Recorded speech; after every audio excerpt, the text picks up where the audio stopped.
الحمد لله رب العالمين والعاقبة للمتقين ولا عدوان إلا على الظالمين وأشهد أن لا إله إلا الله وحده لا شريك له ولي الصالحين وأشهد أن محمدا عبده ورسوله الداعي إلى جنات النعيم صلى الله عليه وعلى آله وأصحابه أجمعين أما بعد chers musulmans, chères musulmanes, sachez que parmi les meilleurs serviteurs d'Allah subhanahu wa ta'ala, les prophètes et les messagers. Et parmi les meilleurs prophètes et messagers, ce qu'on appelle ulul azmi min ar-rusul, ceux qui sont doués d'une envie prompte à exécuter l'ordre d'Allah Azza wa Jal dans la transmission du message qu'Allah leur a ordonné de transmettre. Et ces prophètes-là, ceux qu'on appelle ulul azmi min ar-rusul, ceux qui ont la décision ferme et l'envie prompte de transmettre le message, sont au nombre de 5. Et parmi eux, nous avons Moussa ibn Imran alayhi as-salam, celui dont Allah Ta'ala a beaucoup parlé dans le Coran et nous a évoqué les récits de ce noble prophète ainsi que de son peuple dans de nombreux passages du Coran. Dans quel but? Dans le but à ce que les musulmans prennent des leçons et des morales et sachent à quel point dans l'histoire de Moussa il y a pour nous des éléments très importants. Moussa alayhi salam, depuis sa naissance jusqu'à l'instant de sa mort, a connu de nombreux moments difficiles. Et Allah tabaraka wa ta'ala n'a trouvé de sa part que patience et endurance. Car il savait très bien, c'est-à-dire Moussa alayhi salam, qu'Allah azza wa jalla, lorsqu'il choisit d'éprouver ses serviteurs, c'est pour expier leurs péchés et pour élever leur degré. C'est ainsi qu'il a accepté les épreuves qu'Allah lui a fait passer avec une poitrine large et épanouie. Moussa alayhi salam, avant sa naissance, en Égypte, il y avait Pharaon, Pharaon, qui a fait un rêve. Dans ce rêve-là, il a vu que la cause de sa mort et de la déchéance de son royaume serait entre les mains d'un enfant des fils d'Israël.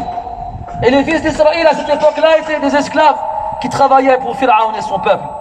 Alors, au réveil, Pharaon réunit ses ministres et ses conseillers et leur fait part de ce rêve dans lequel il y trouve de l'inquiétude et leur dit: j'ai pris une décision, je vais, chaque fois qu'un garçon naîtra chez les fils d'Israël, je l'exécuterai. Alors ses conseillers et ses ministres lui ont dit: si tu les exécutes, on n'aura plus de main d'œuvre pour travailler pour nous. Il est mieux plutôt que tu le fasses 1 an et que l'année d'après tu les laisses survivre. Comme ça, 1 an sur 2, tu les exécuteras et l'autre année, eh bien, tu auras de la main d'œuvre pour plus tard. Et ainsi, Pharaon a décidé 1 an sur 2, Pharaon a décidé 1 an sur 2 d'exécuter les nouveau-nés chez les fils d'Israël et l'année d'après de les laisser survivre. Et Allah Ta'ala a voulu, de par son immense sagesse, que Haroun, le grand frère de Moussa alayhi salam, naisse dans l'année dans laquelle les enfants sont épargnés. Quant à Moussa, il est né dans l'année d'après, celle dans laquelle les enfants étaient exécutés.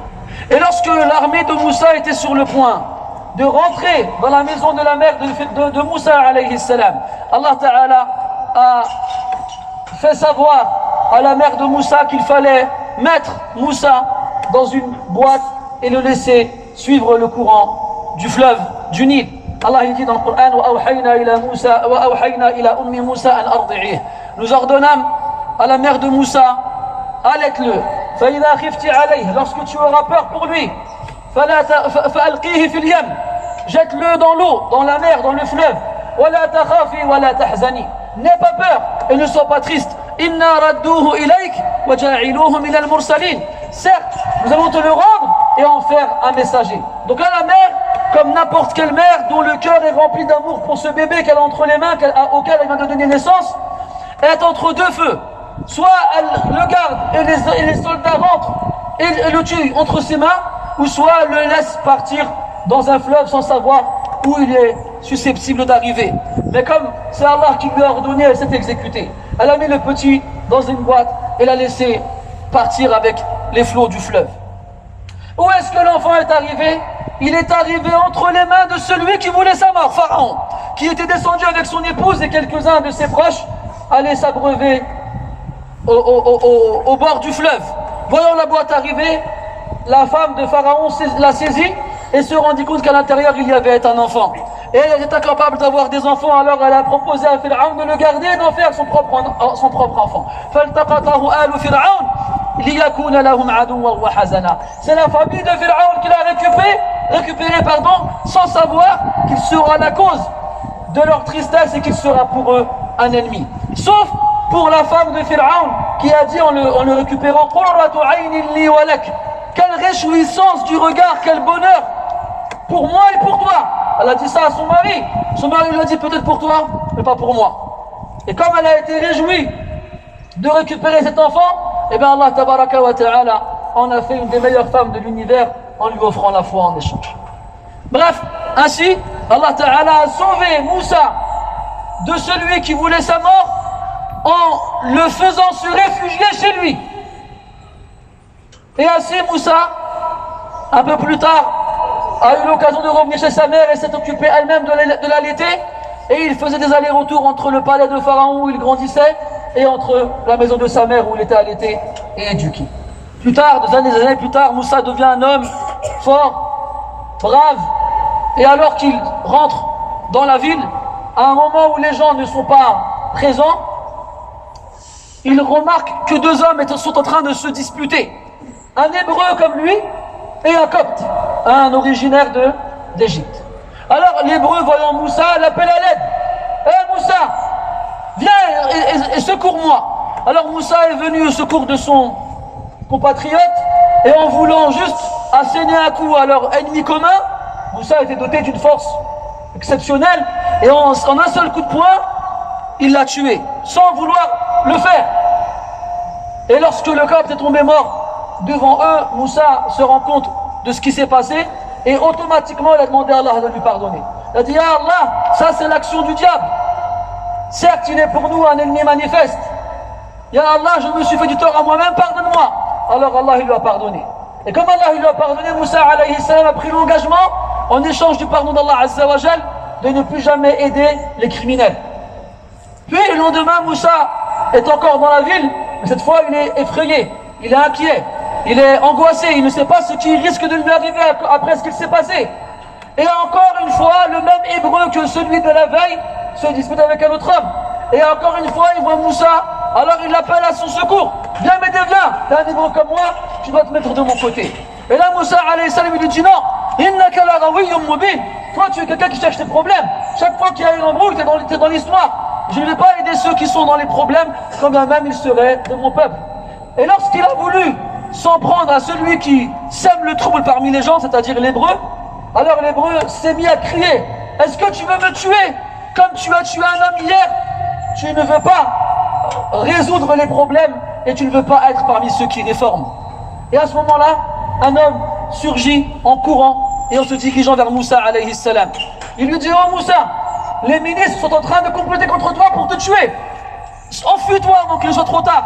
Je suis pour toi de bons conseils. » Alors Moussa, écoutant le conseil de cette personne-là, fuit et quitte la ville et se retrouve fugitif, sans nulle part où aller, sans personne chez qui se rendre. Et en une seule journée, où il a perdu la ville où il vivait, la sécurité qu'il connaissait et les habitudes qu'il avait, il s'est retrouvé ailleurs et on lui a proposé un travail sur de nombreuses années, ainsi qu'une épouse avec laquelle il préserverait sa chasteté. Et c'est ainsi qu'Allah tabaraka wa ta'ala, en plus d'avoir sauvé Moussa alayhi salam de ce qu'il attendait de la part des ministres, encore une fois, Allah ta'ala lui a rajouté en lui donnant un endroit où vivre, une femme à épouser et un travail à travers lequel il subviendrait à ses besoins. Les années passent, encore une fois. 10 ans plus tard, Allah ta'ala il parle à Moussa alayhi salam directement sans intermédiaire. Et il envoie à Pharaon afin qu'il sauve son peuple, les fils d'Israël, de l'asservissement et de l'esclavage que Pharaon leur faisait subir. Moussa, le cœur plein de peur, n'écoutant que sa foi, se rend auprès de Pharaon et lui transmet le message de son Seigneur et lui montre des signes évidents, comme Allah le cite dans le Coran. Mais Pharaon, au lieu de se soumettre, n'a fait que se rebeller et n'a fait que chercher encore plus à défier le Seigneur de l'univers. Alors Allah Ta'ala a ordonné à Moussa alayhi salam de prendre avec lui son peuple et de s'enfuir d'Égypte pendant la nuit. Pendant ce temps, Pharaon commence à réunir ses armées. Et il envoie dans les différentes villes de son royaume des émissaires pour rassembler les soldats.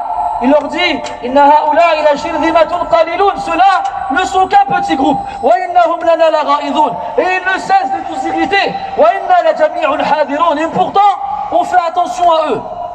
Alors Allah Ta'ala a fait sortir Pharaon et ses armées et ses soldats de leur royaume. Il les a privés de tous les trésors desquels ils jouissaient. Et il les a fait sortir de tous ces jardins dans lesquels ils se reposaient. Puis, lorsque Moussa alayhi salam et son peuple arrivent au bord de la mer, le peuple de Moussa se retourne et voit l'armée de Pharaon sur leurs pas.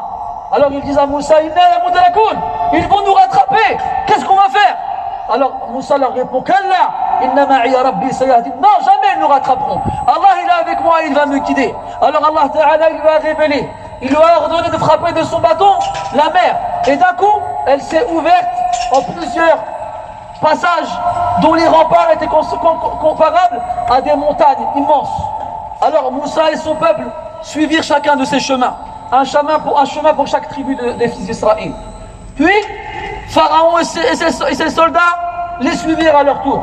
Et au moment où Moussa et son peuple sortirent de la mer, Allah Ta'ala ordonna à la mer de se renfermer sur Pharaon et son armée. C'est ainsi qu'Allah Ta'ala a exterminé les injustes et a sauvé Moussa alayhi salam et son peuple et leur a fait don d'une grâce immense. C'est ainsi que Allah Tabaraka wa Ta'ala sauve ses serviteurs vertueux et pieux. Quand même ils sont en faiblesse numérique, quand même ils n'ont pas les moyens de se défendre eux-mêmes, Allah Tabaraka wa Ta'ala a dans son armée les cieux, la terre, la mer, les vents et tout ce qui existe et tout ce qu'on sait et ce qu'on ne sait pas. Puis après, année après année, les fils d'Israël, les juifs, jeûnaient le 10e jour de Muharram, qu'on appelle Ashura, en guise de remerciement vers Allah subhanahu wa ta'ala, pour avoir sauvé Moussa et son peuple de Pharaon. Puis le prophète sallallahu alayhi wa sallam vient et quitte la Mecque pour s'installer à Médine. Et comme vous le savez, il y avait des juifs qui vivaient à Médine, différentes tribus de confession juive vivaient déjà dans la ville de Médine. Et le prophète sallallahu alayhi wa sallam a remarqué qu'ils jeûnaient tous ce jour-là, le jour de Ashura, le 10e jour du mois de Muharram. Alors il les interroge, pourquoi est-ce que vous jeûnez ce jour-ci? Ils ont répondu, nous jeûnons ce jour-ci en guise de reconnaissance et de remerciement envers Allah Ta'ala pour avoir sauvé Moussa et son peuple. Alors le prophète sallallahu alayhi wa sallam il leur répond, nous sommes prioritaires sur Moussa par rapport à vous. Nous sommes plus dignes de Moussa que vous. Alors il a ordonné aux musulmans de jeûner le jour de Ashura, le 10e jour du mois de Muharram. Et ça c'était avant que le mois de Ramadan ne soit obligatoire à jeûner. Après, lorsque le mois du Ramadan est devenu obligatoire à jeûner, eh bien le jour de Ashura est resté recommandé et conseillé à jeûner, mais ce n'est plus une obligation. Et le prophète sallallahu alayhi wa sallam, pour encourager les musulmans à jeûner ce jour-ci, il leur a dit que celui qui jeûne ce jour-ci, le 10e jour du mois de Muharram, qui sera le jour du lundi prochain, Inch'Allah ta'ala, eh bien je compte sur Allah pour qu'il expie à celui qui a jeûné ce jour-ci les péchés accomplis l'année d'avant ce jour-ci. Et aussi celui qui peut, il jeûne un jour avec. Et si possible le 9e, c'est-à-dire le jour qui vient avant, c'est-à-dire dimanche. Car le prophète a dit sallallahu alayhi wa sallam, si jamais je suis vivant l'année prochaine, je jeûnerai avec ce jour-ci le 9e. Donc celui qui peut jeûner le 9e avec le 10e jour, c'est encore mieux. Quant à celui qui ne peut pas, alors le 10e jour suffira, bi'idhnillahi ta'ala. Et sachez que le mois dans lequel nous sommes, le mois de Muharram, est un mois dans lequel il est très recommandé de jeûner. Le prophète a dit sallallahu alayhi wa sallam que le meilleur mois dans lequel jeûner après le mois de Ramadan, c'est le mois de Muharram, le mois dans lequel nous sommes depuis à peu près une semaine maintenant. Et les mérites du jeûne surrogatoire sont très nombreux. Je ne vais en citer qu'un seul, celui dans le hadith d'Abi Umam al-Bahili radiyallahu anhu, dans lequel le prophète dit sallallahu alayhi wa sallam, alayka bis-sawm fa innahu la adla lah. Jeûne, car sache que le jeûne n'a aucun équivalent en guise de récompense.